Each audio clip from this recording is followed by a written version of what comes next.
Bienvenue au balado Place à l'emploi, série Femmes sans limite. Rencontrez des femmes qui vivent pleinement leur passion professionnelle dans un métier traditionnellement masculin. Chacune d'entre elles vous invite à tracer votre propre voie. Oserez-vous?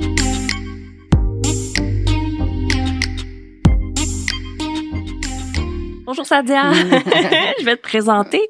Bienvenue au podcast Femmes sans limite. On aborde les femmes qui font des métiers majoritairement masculins ou qui sont dans des milieux majoritairement masculins.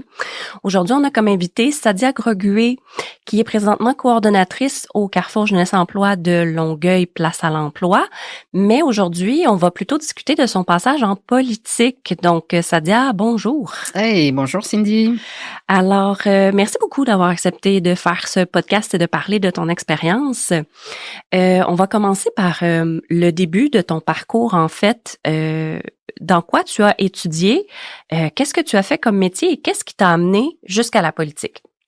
Alors, moi, j'ai fait mes études donc en psychologie, donc à Aix-en-Provence, où j'ai travaillé comme psychologue donc pendant quelques années en France avant de décider de venir nous installer toute la famille au Québec. Concernant ma décision de m'impliquer en politique, en fait, c'était en France. J'avais donc à cette époque-là Marissa, donc qui est mon aînée, toute jeune, là, à peine 2 ans. J'ai décidé de constituer donc un groupe politique parce que j'ai souhaité me présenter comme candidate indépendante en France. Donc. En France, okay. Donc à des élections, au Conseil général. J'ai donc fait ce saut parce que je revenais, en fait, j'avais vécu quelques années en région parisienne et je revenais dans ma ville de naissance et là je me disais waouh, tu sais, les choses n'ont pas trop changé, les jeunes, j'habitais un quartier quand même dit difficile. Oui. Et je voyais donc les jeunes de ma communauté donc qui étaient toujours relégués, donc pas nécessairement dans des bons emplois, difficile pour eux pour faire des études. Et là, je me suis dit waouh, il faut que ça change là. Je dis bon, et j'ai décidé de faire le saut en me disant bon, si je veux pouvoir changer les choses, quoi de mieux que de se lancer en politique, d'être vraiment à l'intérieur, donc pour prendre les décisions. C'est ce que j'ai fait. Donc, si je comprends bien, là, ce sont vraiment les difficultés sociales, entre autres pour les jeunes dans ta ville natale qui ont fait en sorte que...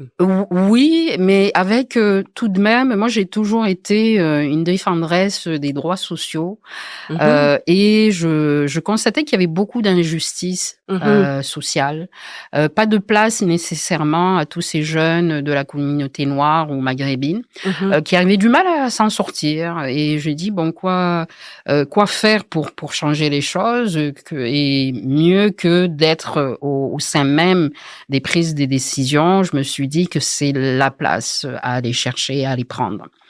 Donc mon groupe de l'époque, non, comme candidate indépendante, c'est d'ailleurs on en avait nommé Istres Égalité. OK. J'ai fait campagne à ce moment-là. J'ai rencontré des gens sur les marchés. J'ai fait un meeting. Vraiment une implication là, politique là, de terrain.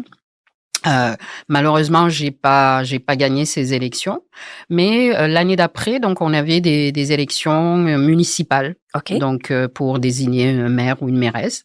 Et là, j'ai décidé de m'impliquer à nouveau. Okay. Et j'ai fait partie du groupe socialiste qui présentait une liste et j'ai fait partie de cette liste et nous avons été élus. Donc à ce moment-là, en étant élue, j'ai eu un mandat de conseillère municipale pendant 5 ans. Et là, donc j'ai officié comme conseillère municipale. Donc ce sont mes premiers pas en politique. Vraiment, donc beaucoup de responsabilités. Moi, j'avais quand même les dossiers sociaux. Donc oui. Donc je travaillais sur toute et intégration. OK. Je travaillais sur toutes les questions en lien avec, bien évidemment, l'intégration des personnes, que ce soit issues de l'immigration ou des personnes réfugiées, puisqu'on commençait à avoir à cette époque-là aussi des personnes réfugiées, et aussi tout le volet social en termes de logement, d'accès à la santé, et bien d'autres dossiers relevant du domaine social. Donc, tu es d'emblée une personne qui est engagée, une personne qui se sent touchée par les inégalités sociales. Et puis là, tu as pris ta place là-bas en France comme conseillère municipale. Tout à fait, c'est exactement ça. C'est sûr que dans mon parcours, c'est vraiment un aspect important pour moi là, qui concerne de faire en sorte qu'on n'oublie personne, qu'on laisse personne sur le bas-côté de la route. Et c'était, tu sais, je suis une femme de conviction quand même. Je pense que ça prend ça là. Pour aller en politique, il faut, oui, c'est ça qu'il faut. C'est ça qu'il faut. Absolument, parce que on se doute pas, mais le travail politique demande beaucoup de sacrifices, parce que on passe beaucoup de temps en dehors de sa famille. Oui. On est présent donc pour la population. Oui. On est présent dans beaucoup de comités, dans des réunions.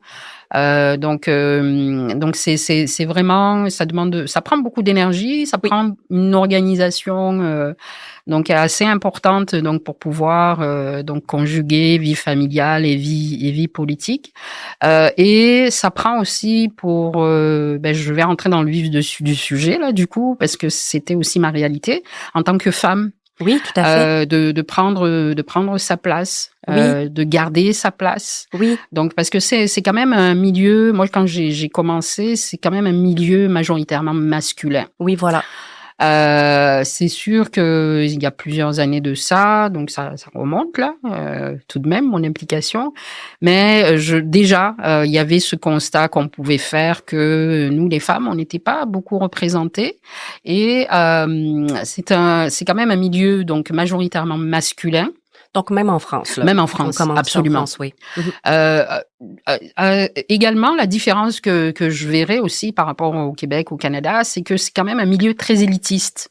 OK. Est-ce que tu peux nous parler de l'élitisme un peu? Qu'est-ce que ça veut dire? Qu'est-ce que ça implique? Oui. Alors, en fait, quand je dis que c'est un milieu très élitiste, c'est-à-dire qu'il y a très peu d'enfants, d'ouvriers. OK.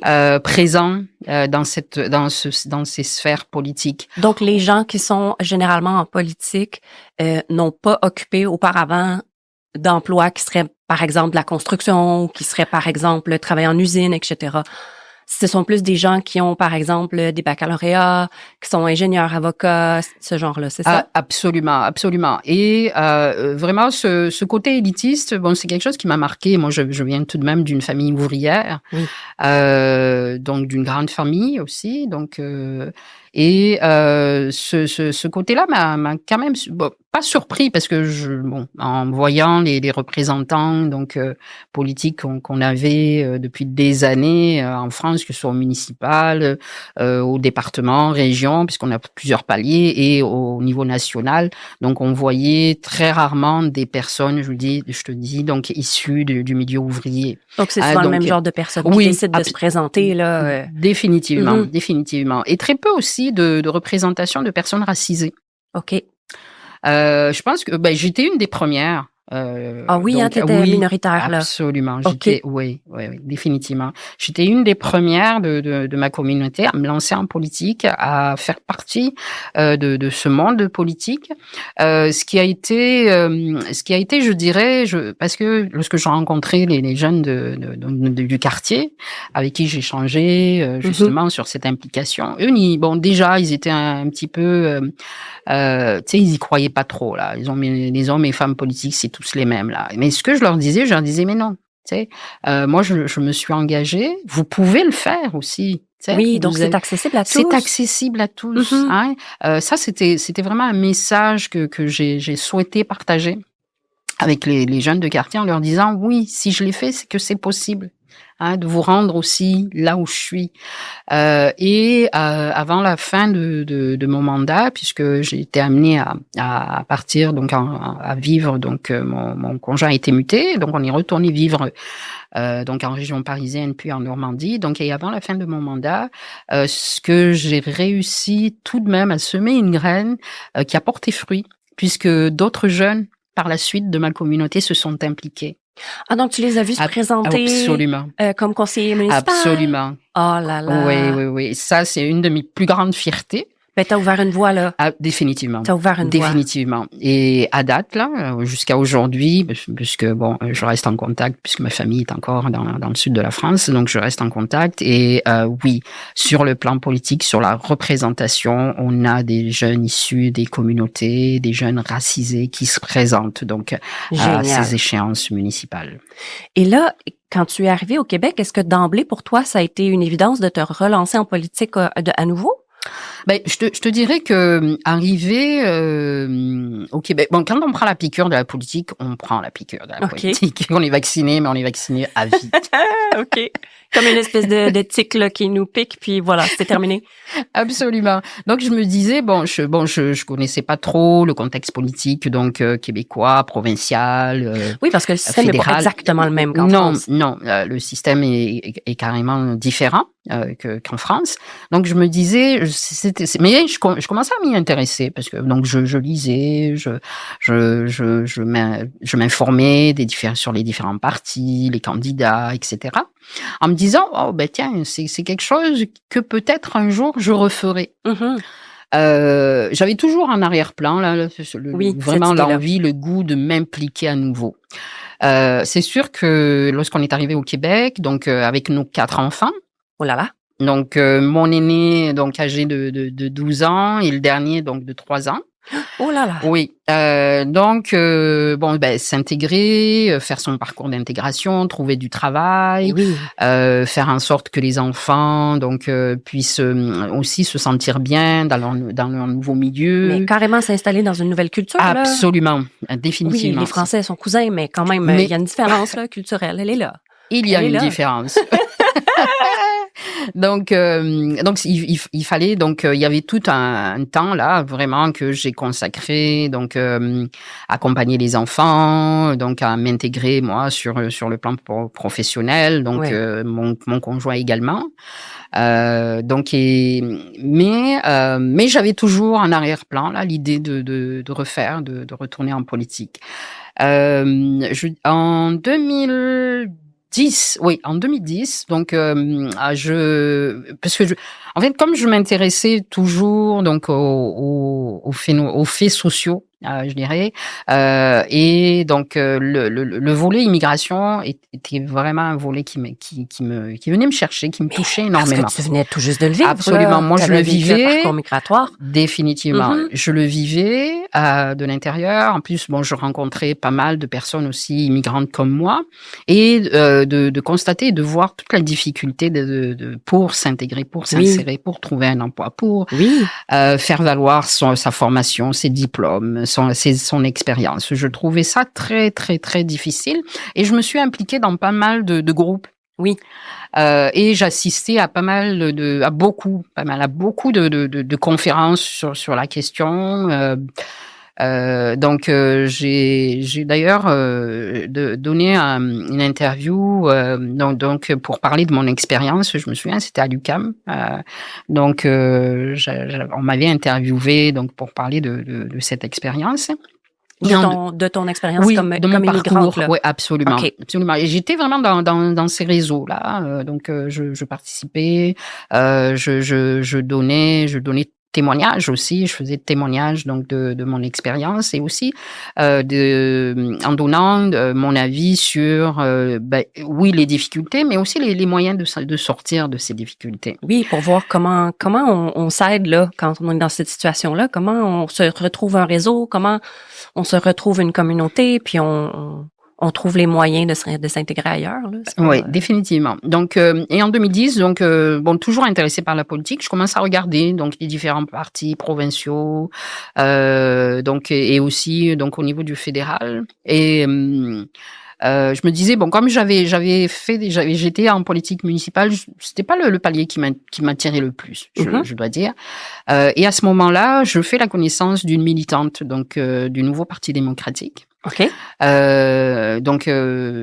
Et elle me parle du parti, du chef de file, donc du chef de l'époque, donc qui était Jack Layton. Qui était Jack Layton, déjà oui. là. Donc la vague orange qui a eu lieu oui, là, absolument. à cette époque-là. Oui, donc elle me parle du parti. Je dis oui, je dis moi ça m'intéresse vraiment. Donc je vais lire concernant les plateformes, donc les propositions du parti. Et ça se rapprochait. Les axes du parti étaient quand même très socialistes, absolument. Très axés sur social-démocrate. Oui, hein? Oui, vers la population, le bien-être, les égalités, tout ça là. Absolument. Donc ça me rejoignait pas mal. Je dis tiens, je décide de m'impliquer là, de vraiment donc faire partie de ce parti-là. Au moment de mon implication, donc en 2011, donc ça c'était en 2010, en 2011, donc toujours impliqué au Nouveau Parti démocratique, donc les élections sont déclenchées. Oui. Puisqu'il y a dissolution du Parlement. OK. C'était pas prévu, mais ça arrive là. Ça arrive là.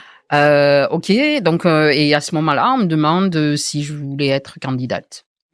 J'en parle en famille, puisque mes enfants, ils étaient quand même, mon dernier avait 8 ans là, à ce moment-là. Oh là là. Donc oui. Oui, donc parce que 4 enfants, maman, donc avec déjà à cette époque-là, j'avais une activité professionnelle, donc j'étais conseillère en orientation dans un organisme en employabilité, donc à Montréal. On en discute en famille, j'en discute avec mon conjoint également. Je dis écoute, lui connaissant aussi donc j'allais dire ma vocation, oui, c'est presque une vocation là, mon intérêt toujours présent. Il connaissait très bien sa conjointe absolument, là, et savait dans quoi il s'était embarqué. Donc on décide ensemble. Je dis écoute, si je m'engage là pour cette échéance électorale, moi je m'engage à fond. Mm-hmm. Ça veut dire que je vais faire mon porte-à-porte. Je suis pas une candidate poteau là. Mm-hmm. Moi, je suis présente sur le terrain. Oui. Je suis de ces femmes-là qui donnent son 200%. Lorsque je suis convaincue d'une cause, je me donne à fond. Donc j'ai dit dans ce cas-là, donc tu sais que puisqu'il était présent lors de mes premières campagnes, là, donc il savait tout l'investissement que ça demandait. J'ai dit écoute, il y a les enfants, moi il faut que tu sois là, présent pour eux, parce que je pourrais pas. Parce que ça demande du travail du matin au soir, là, absolument. Même après les heures normales de bureau, là, après 5 heures, parce que les gens sont à la maison, donc c'est le moment de les rejoindre pour toi comme candidate. Oui. Les week-ends parfois parce qu'on doit se présenter à des événements sociaux, des événements... des invitations dans la communauté. Donc, pour aller rencontrer justement les citoyens pour qui on va travailler. Là. Absolument. Donc, c'est 7 jours sur 7. Oui. Je dis, bon, écoute, si tu es prêt à me soutenir de cette manière, parce que vraiment, moi, ma crainte, c'était vraiment de pas être présente pour les enfants. Mais oui. Je dis, mais si toi, tu supplées que t'es là, tu vas faire office de maman, papa, du coup, à ce moment-là, moi, je peux m'engager entièrement. Et c'est ce qu'on a décidé de faire. Donc, j'ai été candidate pour le comté de Saint-Lambert. Au moment où je me présentais en 2011, donc il s'appelait comme ça, il a changé pour devenir à l'heure actuelle donc le comté de Longueuil-Charlemagne. OK. Puisqu'il y a eu une restructuration au niveau géographique. OK. Donc on a changé donc de nom du comté. Donc tu t'es présenté au niveau fédéral pour le NPD dans le comté de Saint-Lambert. Saint-Lambert. Est-ce que déjà à ce moment-là tu as le sentiment d'être en minorité en tant que femme, même au Québec, après avoir fait de la politique en France, là? Est-ce qu'au Québec, tu as encore le sentiment d'être en minorité? Absolument. D'autant plus que même au niveau, je dis, en tant que femme, c'est sûr que Jack avait, lui, comme idée, en tant que leader du parti, de faire la parité, d'avoir la parité. en termes de candidats. Donc, d'être 50% Oui, hommes, 50% oui, femmes. ça faisait partie vraiment de ces propositions-là. Et donc, on a pratiquement réussi à avoir la parité. Pas totalement, mais tout de même, on était, je pense, à 45%, si je me trompe, mais bon, je peux me tromper. Presque. Mais on était pratiquement arrivé à la parité homme-femme Mm-hmm. en termes de candidature. Donc Oui. ça, c'était vraiment un point important, et pour Jack et pour l'ensemble donc des personnes qui se présentaient à ce moment-là. Donc parité. Il a fallu alors pour avoir ce type de représentativité moitié-moitié, donc la parité, il a fallu être proactif. C'est clairement le parti s'est engagé à aller chercher des femmes candidates. Donc, il a fallu faire un peu de promotion pour dire, nous avons besoin de femmes dans l'équipe. Absolument, Okay. absolument. Ça, parce que les femmes en politique ne viennent pas automatiquement d'emblée. Pourquoi crois-tu? Je pense que pour nous, les femmes, surtout quand on a des enfants, oui, c'est plus difficile de faire le saut. Mm-hmm. Et parfois, on décide de ne pas le faire parce que on a la charge des enfants. Et aussi parce qu'on a l'impression, on peut avoir le sentiment de abandonner un peu ses enfants, de les laisser... Oui, il y a vraiment, je pense que pour les femmes, il y a vraiment ce sentiment de ne pas être proche des enfants. On peut, oui, comme tu dis, on peut même parler d'abandon. Là, comme une culpabilité. Une culpabilité. Oui. Il y a définitivement une culpabilité qui peut être présente. Hein, oui. Pour se dire, ah oui, mais bon, je vais pas être là pour eux. Leurs petits bobos. Oui. S'ils sont malades, ils ont de la fièvre, ils ont 40 degrés de fièvre. Oui. Bon, toutes ces choses de la vie quotidienne là. Et c'est vraiment un double standard parce que si un homme se lançait en politique, on dirait il y a pas de souci, il y a maman à la maison, on s'inquiète pas. Oui, absolument. Alors que le contraire, on fait seulement papa à la maison, oh là là. Il y a vraiment un double standard là. Il y a vraiment, comme tu dis, c'est vraiment un double standard. Et on vit en tant que femme mère. Oui. On vit beaucoup de culpabilité à laisser les enfants. Mm-hmm. Je dis parce que c'est un monde, donc la politique, c'est un monde très prenant. Oui. On est 24 heures sur 24 donc sollicité. Si on n'est pas à la Chambre des communes en train de siéger, on est sur le terrain, on est au sein de la communauté. Oui. Que ce soit du lundi au dimanche. Hein, donc c'est très très très prenant et moi les enfants me disaient que je leur manquais énormément. Ah oui, hein, tu recevais ce message-là des enfants. Oui. Tu sais, ils me voyaient pas souvent parce que quand je venais, c'était un coup de vent. Je déposais ma valise, je partais. J'avais une activité dans le comté, une activité à Montréal. Oui. Donc les enfants ont tout de même ressenti mon absence. Ton absence. Oui. Ouais.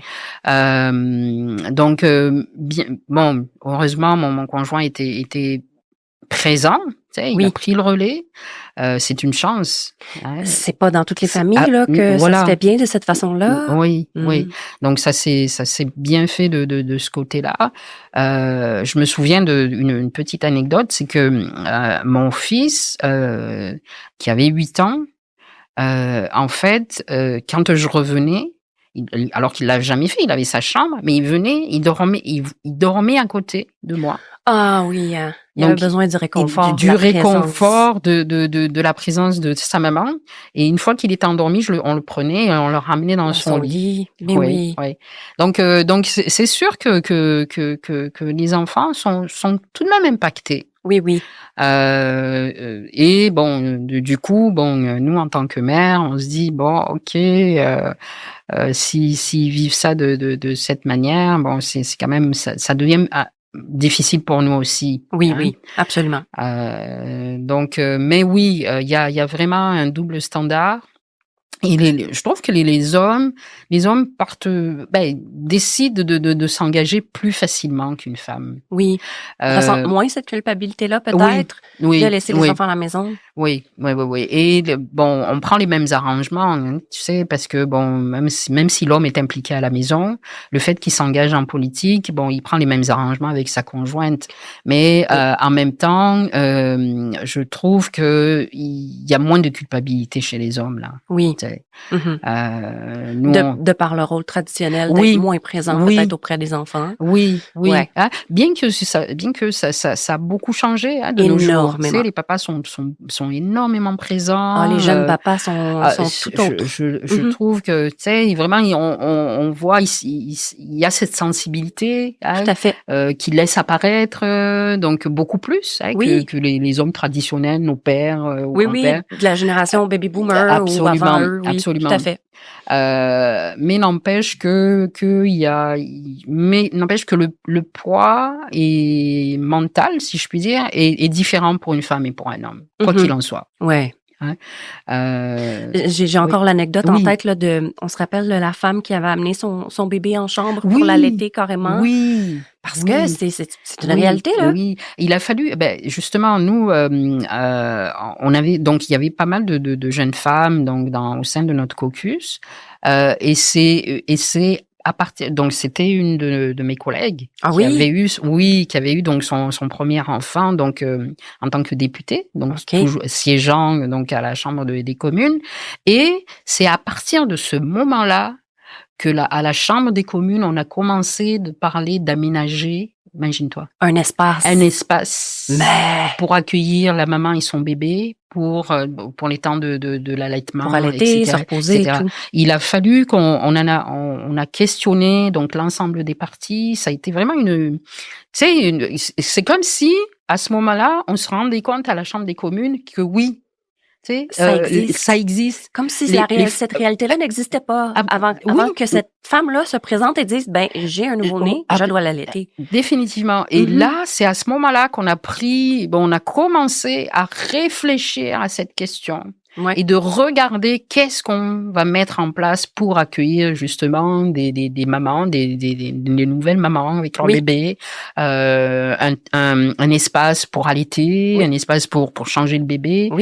C'est à partir de ce moment-là qu'on en a véritablement pris conscience. Et c'est pour dire que la politique a été tellement masculine longtemps que les locaux, tout était adapté pour les hommes. Donc c'est pas adapté pour les femmes. Ouais, incroyable. Et ça, c'est un changement vraiment majeur. Oui. Et ça, bon, là, il y a eu des améliorations, bien évidemment, depuis que j'ai quitté la politique. Il y a eu, justement, à partir de ce moment-là, il y a eu la prise en compte. De la mère et de son enfant, même tout en étant député. Donc, et on a quand même aménagé les choses différemment, quoi. À ce jour, ça a quand même évolué. Que c'est possible d'avoir ces deux rôles-là en même temps, c'est que la société n'est pas aménagée pour ça. Aussi. La société n'est pas aménagée pour ça, pour qu'une femme qui allaite puisse effectuer un travail de cette nature-là qui est majoritairement masculin. Oui, la société n'est pas aménagée pour ça. Mais je dois dire également que on s'en rend compte, il y a des statistiques là-dessus, que les femmes en politique s'engagent plus tard que les hommes. Mais oui. Parce qu'elles attendent d'avoir la maternité avant, pour pouvoir s'occuper de l'enfant ou des enfants avant de passer le pas en politique. Lorsqu'on le voit, actuellement, lorsque des femmes, des jeunes femmes, donc ont des enfants, elles font 1 voire 2 mandats, mais elles quittent. Mais oui. Parce qu'elles veulent s'occuper, être présentes pour l'éducation de leur enfant.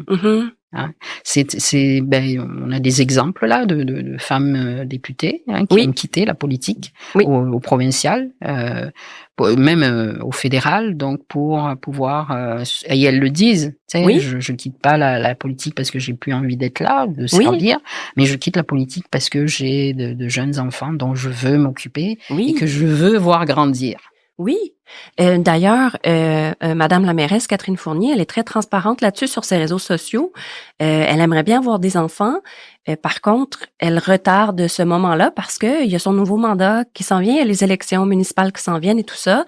Elle s'engagerait pour un nouveau mandat, donc son projet d'avoir des enfants, elle le recule. Elle le recule. Donc, c'est une espèce de réalité biologique qui est pas prise en compte dans ces rôles-là, dans ces rôles politiques-là. J'espère que ce sera appelé à changer. Ben, on l'espère parce que ça favoriserait vraiment la présence de beaucoup plus de femmes en politique. Mais oui, tout à fait. Ne serait-ce que peut-être penser au réaménagement tu sais, du temps. Du temps, tout à fait. Tu sais, c'est sûr, comme je te disais, c'est très prenant. C'est demandant.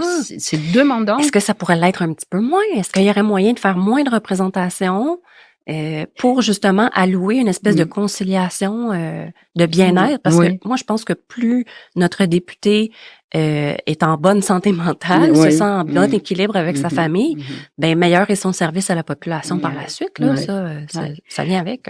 Mais c'est sûr, je te dis, bon, donc moi, j'ai femme politicienne, 4 enfants. Mais oui. Donc c'est une grande famille. Oui, donc c'est une grande famille. Donc beaucoup de ça demande beaucoup d'attention, beaucoup de présence, etc. Bon, j'aménageais. En fait, j'étais là à considérer et à aménager aussi tout mon temps dans la communauté. J'amenais les enfants. Ah ben oui, ben c'était un moyen pour moi de les avoir avec moi. Mais c'est donc qu'ils soient à côté de leur maman. Ouais, absolument. Oui. Donc j'amenais les enfants dans certaines de mes activités quand c'était possible. Allez, j'ai embarqué toute la petite famille là. Et puis on y va. Sauf en chambre. En chambre, on peut pas les amener les petits. Mais j'ai j'aimerais ça. Moi qui est un peu, qui est citoyenne, bien sûr, qui voit parfois les vidéos de ce qui se passe en chambre parce que certains extraits sont partagés au grand public et tout ça. Mais c'est un peu une espèce de mystère, là, les discussions qui se passent, tout ça. On regarde pas ça souvent nécessairement. J'aimerais avoir des potins, là. Est-ce que tu as senti que ta présence comme femme en chambre, est-ce que tu as vécu là des inégalités de genre en chambre pendant les discussions qui se passent? C'est sûr que c'est très... je vais appeler ça des micro-agressions. Ouais. Parce que, bien évidemment, il y a quand même une éthique importante au sein des caucus et des groupes de députés, quel que soit le parti. Mais moi, ce que j'ai pu constater, c'est quand même de la part de certains députés hommes, une certaine forme de sexisme. Oui. Oui. Dans leur façon de communiquer, avec d'aborder les questions, certaines tournures de phrases. Absolument. Dans certaines tournures de phrases, vraiment, j'ai eu à faire cette observation. Une certaine forme de sexisme là. Donc une femme députée reste une femme là. Oui. Donc une femme accessible vers laquelle on peut avec laquelle on peut aller parler d'une certaine façon et pas d'autre, vraiment du sexisme. Est-ce que tu avais l'impression que ces hommes-là, ces députés-là en particulier, parce que c'est vraiment pas tous, mais il y en a quelques-uns, j'imagine, qui se le permettaient, puis qui avaient cette idée-là que les femmes avaient peut-être moins leur place en politique pour une raison ou une autre. Est-ce que tu sentais que il y avait des discussions qu'ils étaient pas d'accord d'aborder parce que il y avait des députés femmes? Non, je dirais pas ça de cette manière, mais tout de même, il y avait des discussions sexistes. Ah oui, nous, tu sais, les hommes, en mettant de l'avant plus la masculinité. Ok. Tu sais, un homme reste un homme, hein, même s'il est député là. Même s'il est député. Oui. Donc, tu sais, il y avait des moments là, tu sais, de dérapage là, tu sais, où on s'adressait plus à sa collègue députée, mais à la femme qu'elle représente. Carrément. Oui. Donc, on s'adressait plus nécessairement à son rôle, mais à son genre. Absolument, absolument. C'est pour ça que je disais, il y avait certains des dérapages. C'est sûr que moi j'ai occupé le poste de leader parlementaire adjointe. Okay.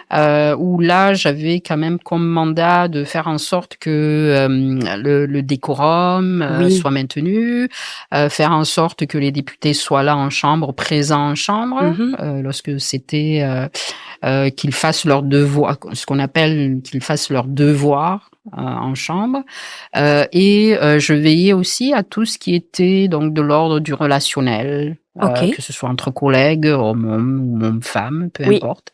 Donc, est-ce que tu as dû intervenir dans une situation? J'ai dû intervenir dans une situation qui s'est posée. Donc, j'ai dû intervenir. Et comment ça a influencé, toi, ton parcours en politique? Est-ce qu'à un certain moment, ça t'a découragé? Ou est-ce que le fait que c'est un milieu majoritairement masculin, d'emblée, ça t'a fait peur de t'engager pour cette raison? Je te dirais que non. Moi, ça m'a absolument pas découragée. Puisque j'ai toujours pensé que nous, les femmes, nous avions un rôle à jouer en politique. Un rôle très positif, un rôle très constructif, et on a cette sensibilité que les hommes politiques n'ont pas. Donc, lorsqu'il s'agissait de parler donc en chambre, lorsqu'on débattait sur certains projets de loi, je trouve qu'on abordait les choses différemment. Donc, pas sous le même angle, la même perspective. Absolument. On mettait, par exemple, souvent dans les débats, on mettait plus l'accent sur l'humain, sur la famille. Donc, on avait un angle quand même qui apportait beaucoup plus si je puis m'exprimer ainsi, mais ça n'engage que moi, beaucoup plus d'humanité et de sensibilité. Plutôt que de regarder les impacts, par exemple, financiers, les impacts géographiques, les impacts... Absolument. S'il devait y avoir des licenciements, on parlait de l'impact de ces licenciements sur les familles. Mais oui, sur les revenus familiaux, les enfants. Absolument, sur les enfants, sur la conjointe, sur sur l'évolution on tenait compte de l'évolution et de tous les impacts négatifs que la famille pouvait vivre. Mais c'est de là, et là, je fais cette réflexion-là, de là est l'importance de cette mixité-là. Oui. Et dans les milieux qui sont majoritairement masculins, mais et en politique, la mixité permet tellement de regarder des problématiques et des politiques et des procédures sous tous ces angles. Donc, on a une espèce de vue 360 qu'on n'aurait pas si c'était majoritairement masculin ou même si c'était majoritairement féminin. Oui. Donc, on a besoin de ces deux angles-là pour être sûr que tout est couvert quand on prend une décision, là. Oui, d'autant plus que c'est 50-50. Ben oui. Et oui, tu parles de mixité, elle est essentielle. Elle est essentielle parce que c'est se mettre en accord sur des points de vue différents, sur des sensibilités différentes aussi. Absolument. Et qui amène quand même des perspectives qui peuvent vraiment répondre au plus grand nombre. Oui, tout à fait. Oui. Et c'est ça l'important et l'essentiel en politique, c'est de, comme je le disais au départ, ne laisser personne sur le bas-côté de la route, mais faire en sorte que tous soient vus, entendus et pris en compte pour faire en sorte que nos politiques considèrent ces personnes-là, considèrent la population dans son ensemble et puissent mettre en œuvre donc des réponses politiques qui font avancer notre société et qui construisent vraiment des aspects positifs donc pour l'ensemble de la population. Absolument. Sadia Gregory, j'aimerais te remercier énormément pour ta participation à ce podcast Femmes sans limites. Je te souhaite vraiment un superbe avenir, peut-être même de retour en politique, mais on est bien content de t'avoir dans notre équipe à Place à l'emploi comme coordonnatrice. Merci beaucoup. Merci Cindy, vraiment ce fut un plaisir de pouvoir échanger avec toi. Et bon, j'ose espérer que ce podcast ait un impact positif pour d'autres femmes qui décideront donc à m'écouter de s'impliquer elles aussi en politique. On le souhaite. Oui, merci.